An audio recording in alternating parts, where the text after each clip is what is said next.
Ocho yeva. Onu memejo kwe ofofo na eji kewle ebenana. Awe kale yune na wonye ose mesi na okpa. Ose na ma yemi rube gaga. Oravri chona. Iyokpa da meke kokewe meda. Ameme dale na konye me waswinina. Imeni yo osemelo jewena. Osemelo jewena. Osemelo jewe. Si o ado. Okpan da meke kokewe medana.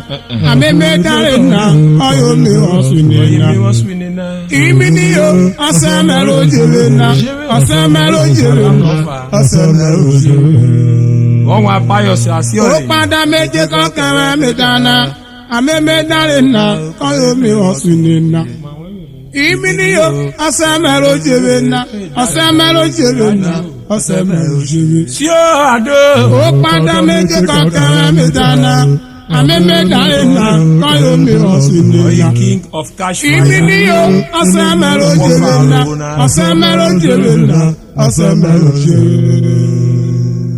Ọjọ́ yẹn wà àwẹ̀ kí a sùn ní òbòlé rèmù ọyẹ rèmù mẹ́fọ́ wẹ̀rẹ̀ rè ọmọ múri à òbòlá gbòdà ọyà gbòdà ọjọ́ yẹn wà mi wọ́n kẹ́rin àti wọ́n yẹn ránṣẹ́ ọjọ́ nìkan jẹ́ rẹ̀ ó tèwé kọ̀kíkọ̀kí ọ̀rọ̀ àrùkọ́ fà ọyẹ Victor Arhibo the Bible record ọ̀sẹ̀ mi pẹ́ wẹ́ kọ̀kíkọ̀kí mẹ́fọ́ wẹ̀rẹ̀ rè ọmọ múri à èrò mi yá bóbárò ọyẹ ìwé ìhóra báni fi akọ́ yà mẹ́ mi mú nìyí yọ.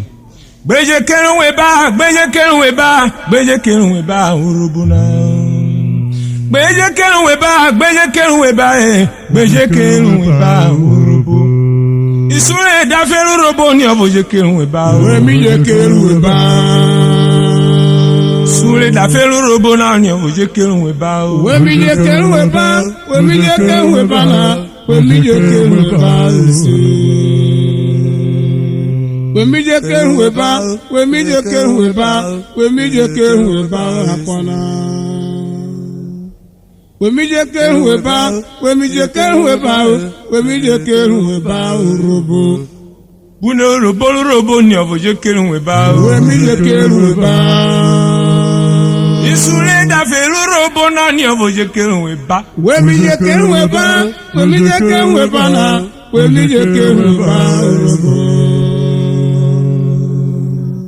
Ukpokpo ma bu akpona na ofujogbo. Ukpokpo ma bu akpona na ofujogbo. Ukpokpo ma bu akpona na ofujogbo URHOBO na wado. Ukpokpo ma bu akpona na ofujogbo. Ukpokpo ma bu akpona na ofujogbo wado. Ukpokpo ma bu akpona na ofujogbo. Ukpokpo ma bu akpona na ofujogbo. Ora pon mi arigo. Yo ta akpona. Ayu popo majo oye hanu fujoko. Okwa pamyo yarigo. Yota kona. Ayu popo majo oye hanu fujoko. Ora pokide iwo kire. Wa menero. Eju popo mabio makapo weru olere. Okwa apoje iwo kire na. Wa menero. Eju popo mabio makapo weru olere. Ero wolo kwonere. Eka ya woka. Osolo bruwe ko kumi ohun utona kona. Wero mo kwoneri o. Eka ya moka. Osolo bruwe ko kumi ohun utona kona. Osolo bruwe gbebi ko. E ma wala wa. Pesi popo ma no ba ora ko. Ayin erina. O ma fun eka ya pe ado. Mopo ma bo apona no ofujoko.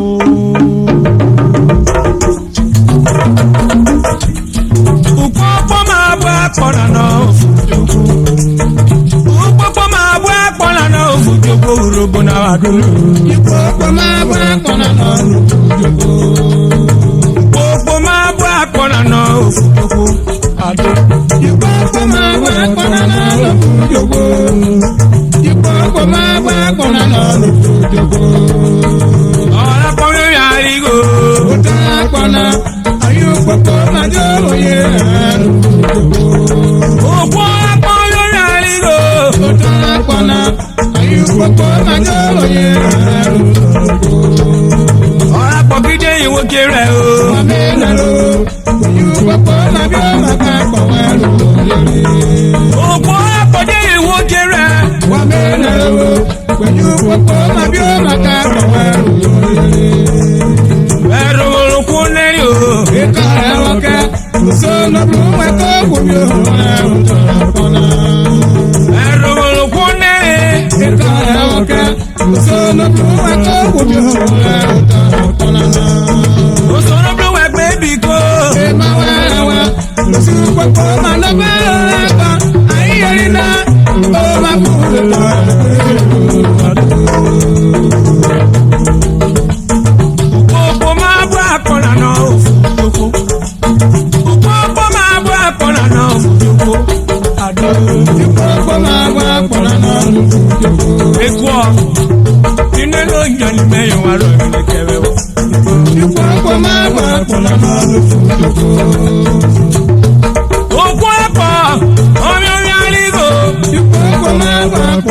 You won't never gonna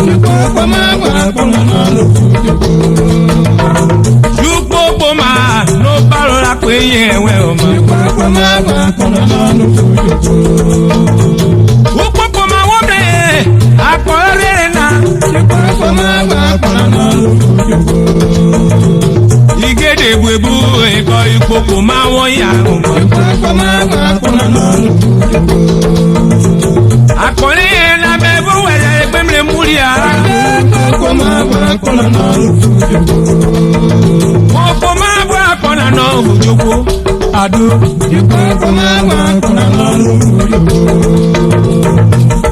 Okwe pa oyo ya igo popo ma bwa kona no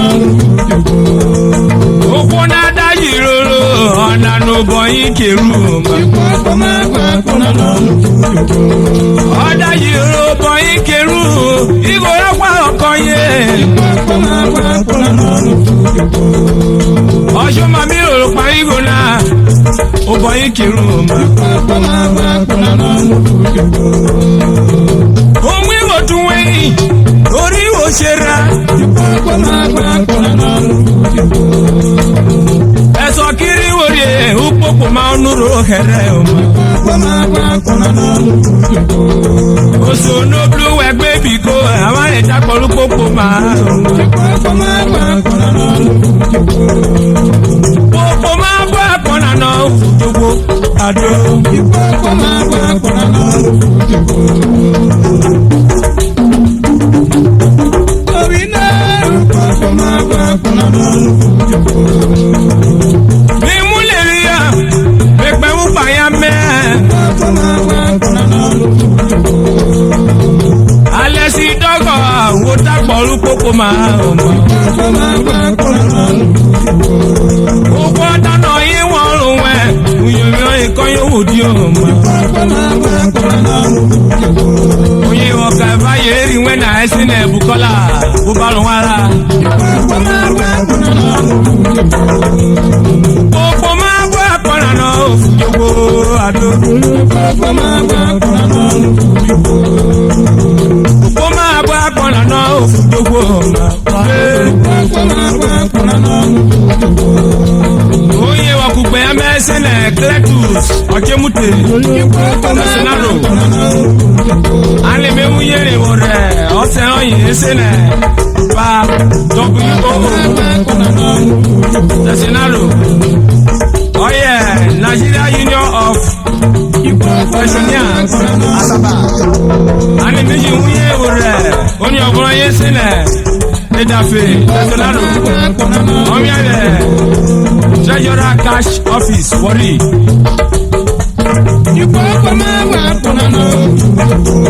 Ana okobiro eko marun ya wakoye okiro ma gate ana pe mamo Popo ma bwa kona no ofujogo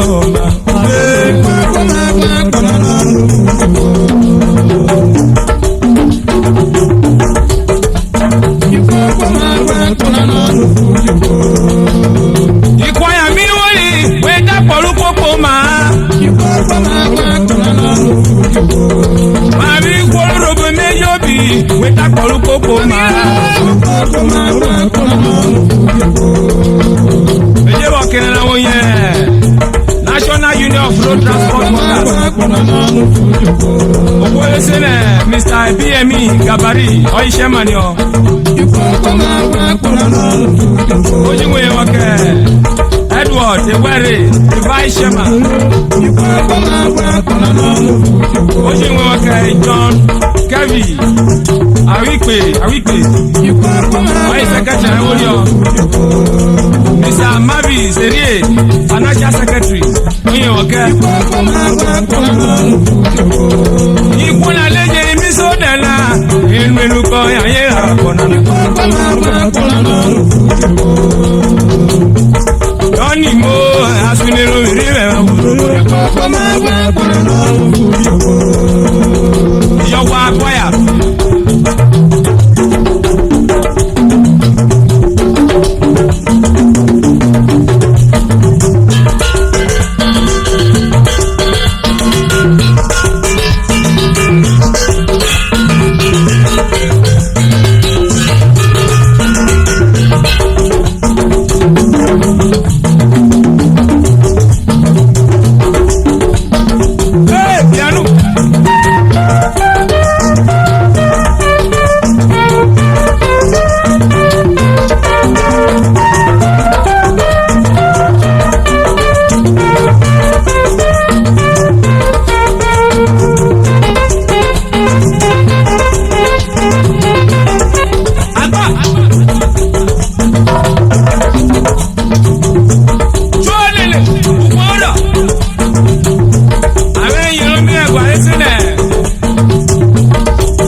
Babylon, I lay you one broken.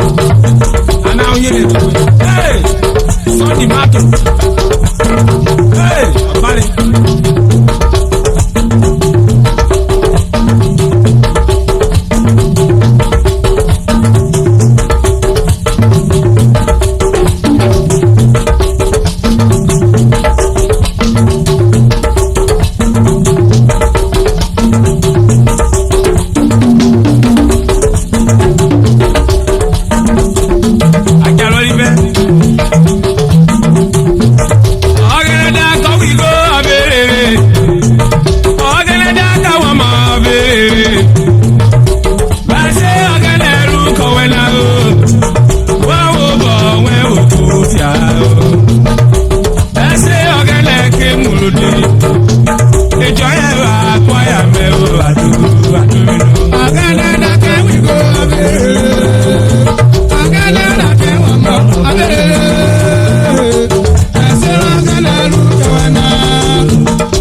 solo wele na mobile wala. The director of JJ World Start Music. Oye wa kobe, ayasa weboli. Oye wa kalesi no. Fabo ya madide. Oye ko we mo me.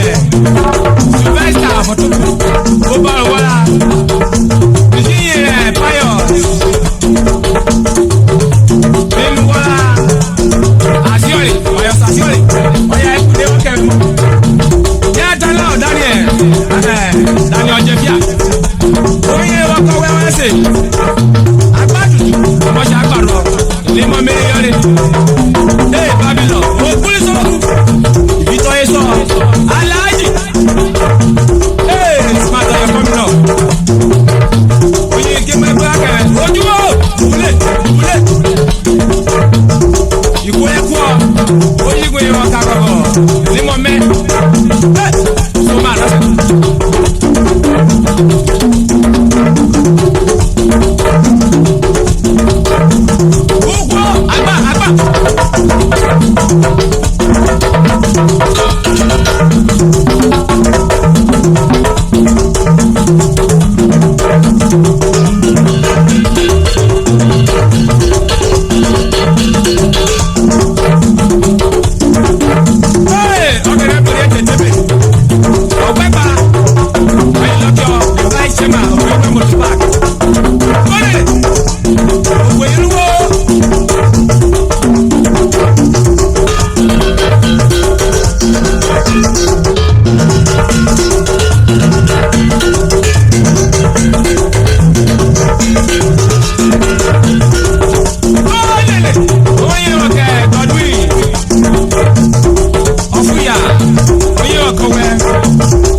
Okpan na